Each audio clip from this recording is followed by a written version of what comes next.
in Philadelphia, New England Patriots at the Eagles. And I never care about the final score of a preseason game, but the Patriots kicked the crap out of the Eagles. And Cam Newton and Mac Jones both look pretty good. Let's start with Cam Newton, 8 for 9, 103 yards, 1 touchdown, no interceptions.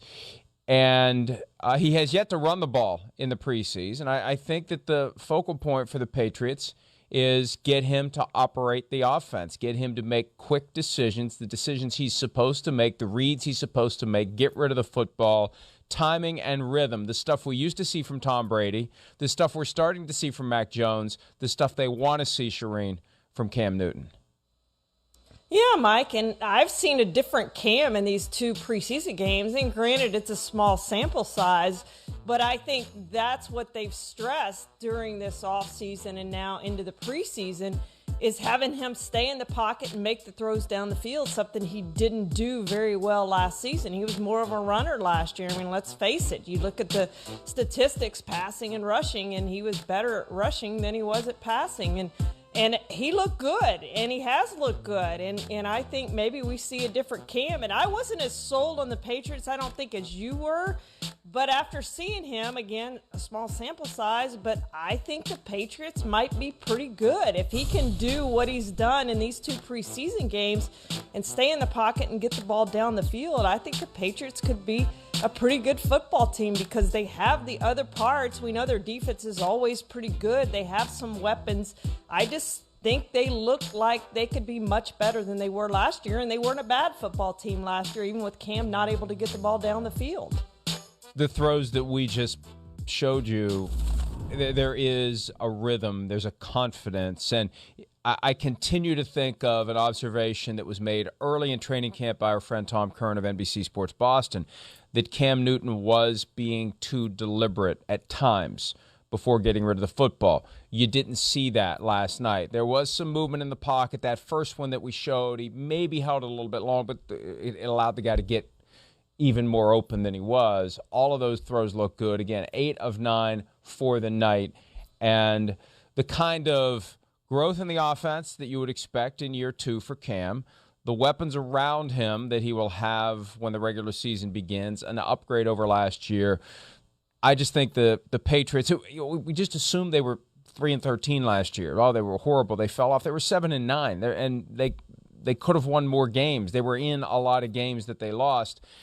I think they are going to be better this year, and offense is going to be a big part of that. Cam Newton and Bill Belichick spoke after the win about Cam's performance. Let's hear from both of them on how Cam did in his second preseason game of the 2021 season. When you got the ball, a longer possession, you guys started fast too. Did you feel yourself in a rhythm almost right away with your receivers? Yeah, that's one of our keys to win each and every week is to start fast and, given any type of opportunity, we had pretty much good field position. And we just had to uphold our end of the bargain. Coach challenged us, in the passing game just to be more efficient. And that's what we just tried to do. Just overall, our offensive efficiency was a lot better than it was last week. We actually gained some yards throwing the ball and converted some third downs, and then that leads to some points. So. Whenever you hear the same word from both coach and quarterback, that's a word that had been stressed many, many times all week long, efficiency. And that's what the Patriots offense was last night, and that's what the Patriots need, Charean, if they're going to be as effective as they can be. Whoever is playing quarterback needs to be efficient.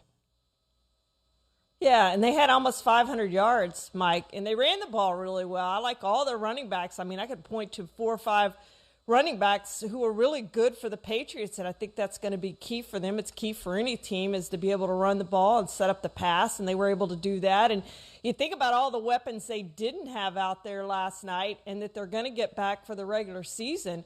And, again, this could be a really good offense that I just didn't expect it to be that good going in this year. I thought they'd be a lot like they were last year. I know they've added a lot of parts, but it all boiled down to how was Cam going to play, and he just looked really good, I thought, in the limited amount of time he was in there. Now the question becomes again, like, when do you start thinking about playing Mac Jones and you start looking at their bye week? Because that's kind of when teams kind of think about sometimes putting in that rookie quarterback. The Patriots have a really late bye week, Mike. It's week 14, I think it is. Week 14 is their bye. So it's late in the year. So I don't know how many teams are going to be eliminated at that point, but you're going to be looking at the Patriots' record as they get down to that week 11, 12, 13, thinking about, is this when they start thinking about playing Mac Jones? Cam's going to have to play well, I think, to keep that job, because we talk about how well Cam's played. Mac Jones has looked pretty darn good too, Mike. Yeah, Jones was very good last night, 13 for 19, 146 yards, no touchdowns, no picks. But he continues to have almost a robotic smoothness to the way he gets the ball. He commits the drop, he begins the reads, and then he fires a strike. An observation Chris Sims made last night via text. It's almost like every throw he makes is a bullseye, right on target, and it goes to an open man. You don't see him throw it clumsily into coverage or do anything stupid or anything reckless with the football. It gets out quickly, both from the standpoint of the decision-making process and when it's time to let it fly. He lets it fly.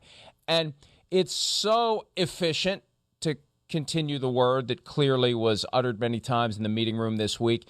It's so efficient, you already take it for granted. And that was only the second time the guy put on an NFL uniform and went against an opposition. So I feel like they can't go wrong either way. And I think it makes it an even tougher decision as to what the heck do you do. And talk about efficiency, 13 for 19 in each of his 2 preseason games, Charean.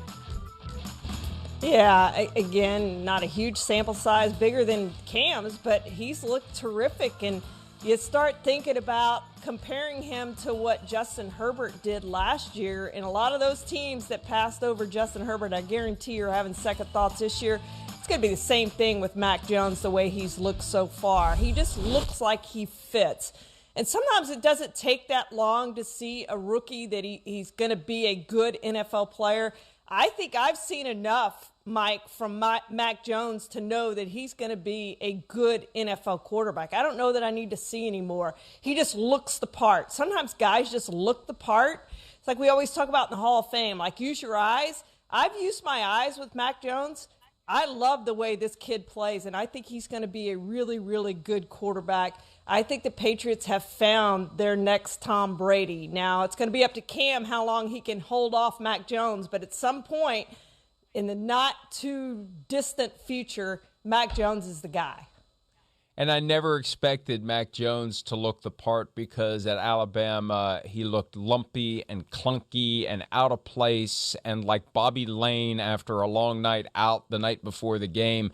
And he's transformed into something completely different in that Patriot uniform. And the way that he moves, that there's just a confidence that is there that you don't see in many rookie quarterbacks, where it's just smooth. Everything about it is smooth and efficient, and he's been there and he's done that even though he's just getting started. So now here's the question, and Sims and I kicked this around on Monday when we talked about last Thursday night's preseason game against Washington.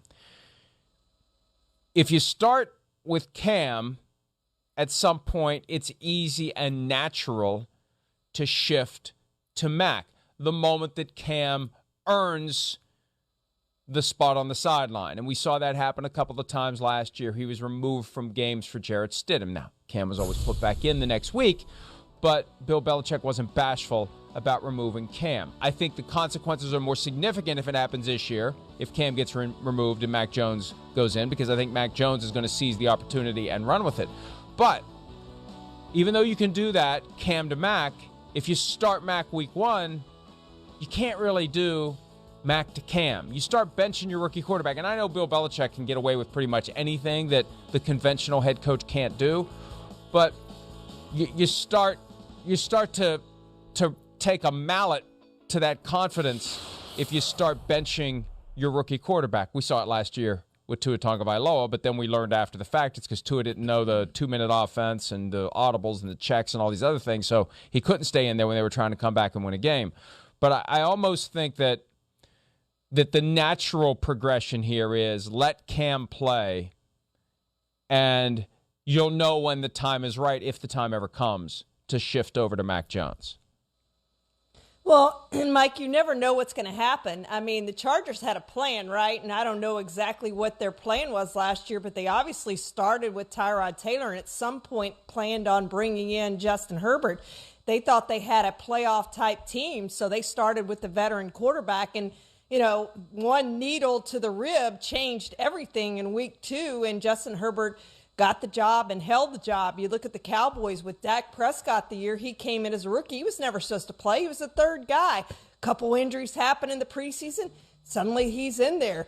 COVID is probably going to play a part in some things this year. We saw Cam go out with COVID. If Mac Jones gets that job, as you said, it's different than last year when you're starting a different quarterback for Cam Newton. If he gets that job, he's going to keep that job. You're not going to pull him out of the lineup. It's his job. So Cam's got to stay on the field. He's got to stay healthy. He's got to stay COVID-free, and he's got to play well to keep that job. Otherwise, you're going to move on to Mac Jones. And this does look like a playoff team, so they're probably going to start with Cam Newton, thinking they can get to the playoffs better with Cam Newton than with Mac Jones at this point. But Mac's time is coming pretty quickly. Creates a ton of pressure on Cam Newton, because which mistake will be the mistake that results in the opportunity being given to Mac Jones? And as you said, once he gets the opportunity, Mac Jones probably will not relinquish it. And you mentioned the Chargers and Justin Herbert. I have a vivid recollection last year of Anthony Lynn, who was coaching the team at the time, saying over and over again, he's a rookie. He's a rookie for a reason. He's not going to play. We're going with Tyrod Taylor. And it wasn't until, as Sims labeled him, Dr. Needle came on the scene and punctured the lung of Tyrod Taylor with a pain-killing injection before the Week 2 game that the door opens for Justin Herbert. And once he got it, he didn't let it go. I agree with you. I think Mac Jones will do the same thing. Hi, I'm Mike Tirico, and thanks for watching. Make sure to hit subscribe for the latest news and highlights from NBC Sports.